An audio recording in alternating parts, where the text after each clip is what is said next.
Peace, beloved. It is Jen the Mystic once again. Thank you so much for tuning into my channel, watching this video today. So, beloved, happy Taurus season to everyone, especially my Taurus Earth babies. If you are a Taurus sun sign, happy birthday to you. We are coming up on a new moon in Taurus, which is happening 3 p.m. Eastern Standard Time, May the 11th. And this is going to be some really good energy for us. It really, really is. It's not going to be as intense as everyone thinks that it's going to be, even though, you know, we still got a little bit of energy, a little bit of things that we may need to work through, some things we may need to breathe through, just relax in and flow in. But this new moon is going to be taking some of the tension that we have been feeling off of our shoulders. And so let's go ahead, get into, first of all, before we even get into the 6 things that you need to know about this new moon, let's talk about the new moon energy itself. So if we were to keep it short and sweet, new moons are the beginning of the lunar cycle. Okay, we go through a complete lunar cycle every 29.5 days. All right, so we round that on out to a 30-day calendar. Sometimes 31. That's where that 0.5 comes in. All right. And since it symbolizes the beginning of a new lunar cycle, then we equate that energy to new beginnings. Okay. This is the place where we are able to reflect on our past goals, reflect on what it is that we have been working on, see what we want to keep, what we don't want to keep, assess and make new goals, or just create new goals from from the ground up. Okay, the new moon is where you plant. All right, the new moon is where you plant the seeds. Okay, now when we're talking about the new moon in Taurus, we have to remember Taurus is number 1, earth sign, earth babies. All right, number 2, Taurus is ruled by Venus. All right, so we know Venus as a planet and a goddess, okay, ruler over beauty, love, money. All right, all things sensual, and whatever it is that is pleasing to the senses, okay. Taurus is very materialistic in the most basic sense of that statement. All right, Taurus like to see beautiful things, taste beautiful things, touch beautiful things, feel beautiful things, smell beautiful things, okay? And so they have the, I guess you could say, reputation, them and Libra, as a matter of fact, of being the one, well, I should say the signs of the zodiac that prefer luxury things, okay? And we can attribute all of that to their ruler, okay? The goddess and the planet. Hello. So along with the sun, the moon, and the earth being aligned, while we happen to be in the sign of Taurus, all right, giving us that good Taurus new moon energy, there are some other aspects to the moon, to the sun, to the sign Taurus itself that is contributing to this new moon energy that we are going to be dealing with. And so we're going to get into it. These are the 6 things that you need to know about the Taurus new moon. Okay, so first things first, Uranus is riding shotgun to this new moon. Now, technically, Uranus has been in Taurus since 2019. So the sun and the moon just coming back to visit for a minute or so. You know what I'm saying? But with the sun and the moon going into alignment at 21 degrees and Uranus sitting in the same sign of Taurus at 11, they are making a 10-degree conjunct to each other. Now remember, Uranus is the planet of change and rebellion, okay? And that is pretty much what has been going on in Taurus season, okay? Change and rebellion. Ever since Uranus got into Taurus, there's been just this progressing ball of change, which is good. Okay. Now, what this does is this gives us the opportunity with the conjunction to the sun and the moon. It gives us the opportunity during this new moon energy to look at our identities when it comes to freedom. When it comes to freedom, when it comes to liberty, when it comes to the expression of who it is that we are. Uranus is a higher octave of the planet Mercury. So while Mercury is a personal planet dealing with communication, Uranus is the ruler of Aquarius. And Aquarius is more about the collective. Okay, so with Uranus being the higher octave of Mercury, all right, so we are looking at our expression on a collective level, if that makes any sense to you. Your individual expression on a collective level, all right, dealing with your freedom, your liberty, and how it is that you are able to pursue those things, or how you may feel like you are not able to pursue those things. Do you feel like you are free and inhibited from being and doing you? Okay, that is something that you most definitely will be in the energy of looking into with this Taurus new moon. Okay, and if you're not, if you feel like in some way, shape, form, or fashion you are blocked, you are trapped, and you feel that rebellion starting to rise up, lean more toward your emotion. Lean more toward your intuition more than your fight or flight, because with the moon conjunct Uranus, we get flashes of insight and really, really strong instincts. Okay, so that is one thing that Uranus is giving us with the new moon energy, is deep insight and strong instincts. So don't be afraid to follow what it is that you feel like. So secondly, we have the sun and the moon sextile to Neptune in Pisces. Now, Neptune in Pisces, it's all about the dream, people. It's all about the dream, okay? Neptune in Pisces, specifically that energy, it dissolves boundaries. It makes everything fluid like water, okay? It dissolves the boundaries between me and you. It dissolves the boundaries between perceptions, opinions, fantasy, reality, okay? There is no boundary when it comes to Neptune and Pisces. Everything is fluid. Everything is moving. We have different perceptions. We have supreme depth of perceptions. And we have deeper understandings. Now, when you make that sextile to the sun and the moon, this pushes our intuition to the forefront of our thinking, our understanding, the way that we process things. So it kind of sort of does a cream rises to the top type of situation. Okay, and that is the, I want to say, the front line of our thinking, our perceptions, how we receive information. It goes through our intuition, our foresight. It goes through that in the forefront first, all right? Imagination, creativity, off the freaking charts, especially with the sextile to the moon. Okay, Neptune and Pisces, sextile the moon. It's ridiculous. It's crazy. Okay.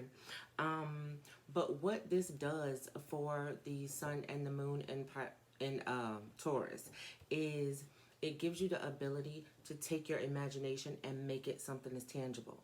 Okay, so this is for all the ones who, you know, had that dream out there. Okay, the dream, people, the dream. This is the type of energy that makes it easier for you to take what you think, what you imagine, what you see in your mind's eye, and make it something that you can touch, okay? How you can put together the process to bring what it is that you see in your mind into physical reality. So the sun and the moon are also making a trine to Pluto, who is retrograding through Capricorn right now.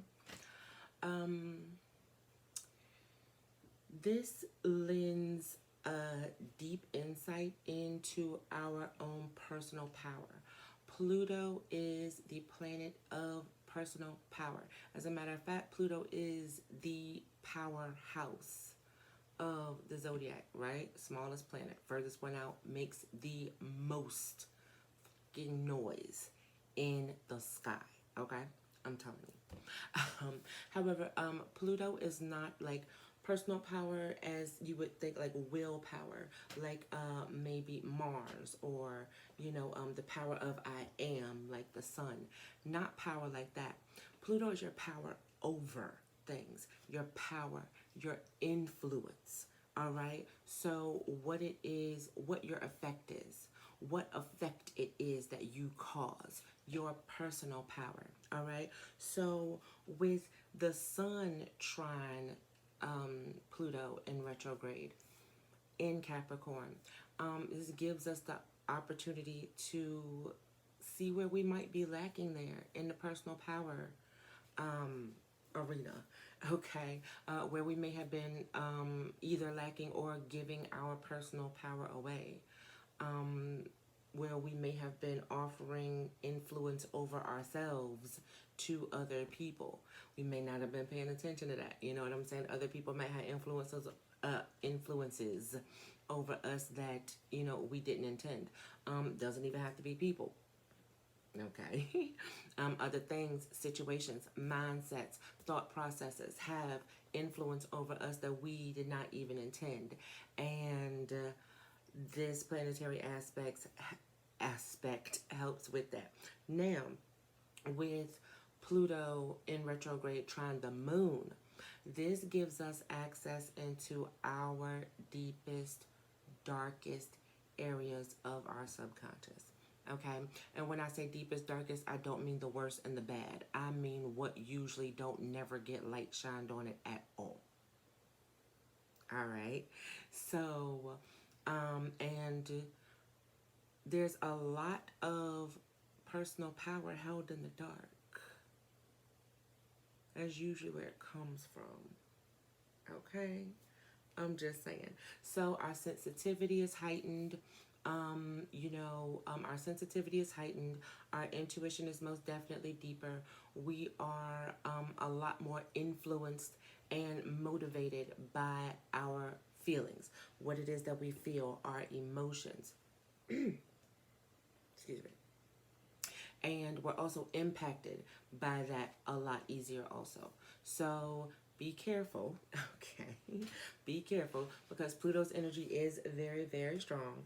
And when you have Pluto, trines, sextiles, oppositions, really any aspect to the moon, okay, we can expect some change popping off, all right? We can expect some change. We can expect some things being, unveiled and revealed to us that may have been hidden away. And when you have connection to Uranus and also Pluto by the moon and the sun, this is just giving us more depth to ourselves. It's like getting all the way down into the middle of the onion, but that gives us the ability to change on deeper and deeper and deeper levels. So it allows us to see ourselves, all right? Look, don't be scared of the mirror. You already know, okay? But it does. It allows you to dive deeper into yourself, see yourself, all right? And if you find things that you don't like or that you want to change, then you have the ability, you have, the favorability of the energy to be able to change yourself at a core level, all right? And remove the blockages that are keeping you from your personal power, keeping you from your full power. So we have a very rigid Saturn square Uranus aspect here. And the reason that this is going to be affecting our new moon energy pretty good is because, number one, Uranus is in Taurus along with the new moon, the moon and the sun, and also because Saturn makes squares to the sun and the moon also. So Saturn is just basically touching everybody in Taurus, like, yeah, y'all thought y'all was finna get away clear. Come on in here. Let's talk about this. Show me some receipts. All right. So, the Saturn square to Uranus, it's not an easy one. It's not an easy one. This is where Uranus can get a little erratic and we can run into changes that we actually don't want to happen. Or so you might think. Okay.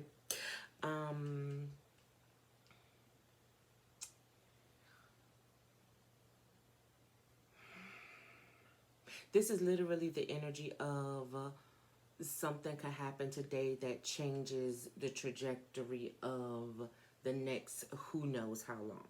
All right. But with the tension, the confusion, the frustration, you know, whatever it is that that type of rigid, stressful energy might bring about, it's all in the mix and in the plan of identifying what it is that no longer works for you in your life. If you can lean more toward the side of your intuition, your emotions, which are heightened, very, very heightened at this time. As a matter of fact, you should be feeling damn near enlightened, just about, okay, with all of the sextiles and trines that the moon, just the moon, okay, is making, along with the sun. It's pretty dope. So our intuition is heightened, our emotions are heightened, we're a lot more sensitive, and if we can take that along with the energy that Neptune and Pisces is bringing us and flow. Just, you know what I'm saying, be as easy as we can, flow, don't resist change. Let change come in, like, let shit change up. You know what I mean? Let it change up. And then come up with a creative way to adapt to it. Okay?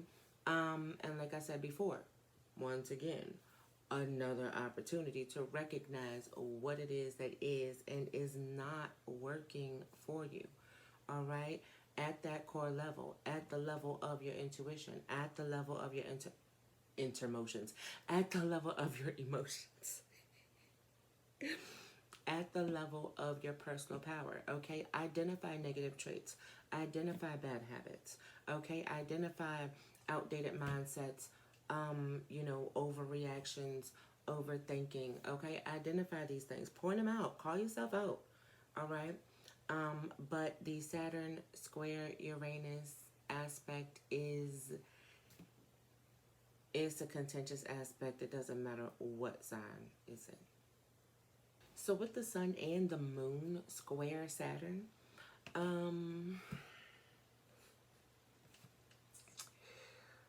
Saturn shines light on our duties, our responsibilities, the things that we think we have to do in our lives. And then it also shines light on the things that we may have done wrong, not gotten right, past relationships that did not go right, grief, loss, personal failures altogether, from the sun and the moon aspect of that square.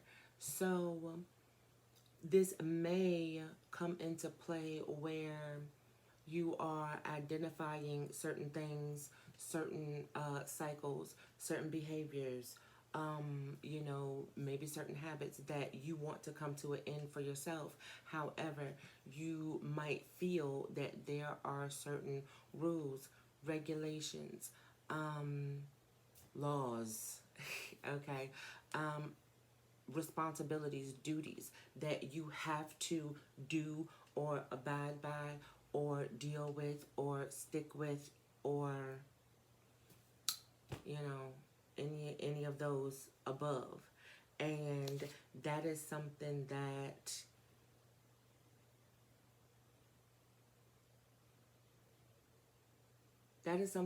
we will be able to work through. We will most definitely be able to work through that, especially with all of the changing, shifting, intuitive, more emotional side of this new moon, and dealing with all of this Uranus energy. Okay, it's going to make it easier for us to be able to, like I said, get creative.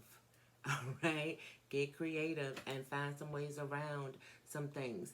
You know, when cycles need to end, cycles need to end, and it's never comfortable. It's never comfortable. Even if you are ending, you know, one of the worst cycles ever, you know, the best cycle of your life is the very next one coming up. You already know it. You already see it. It's still not easy to end the one that you're in now. Okay? And that's just basically what it is that we're doing. We are closing chapters, just completely getting rid of them.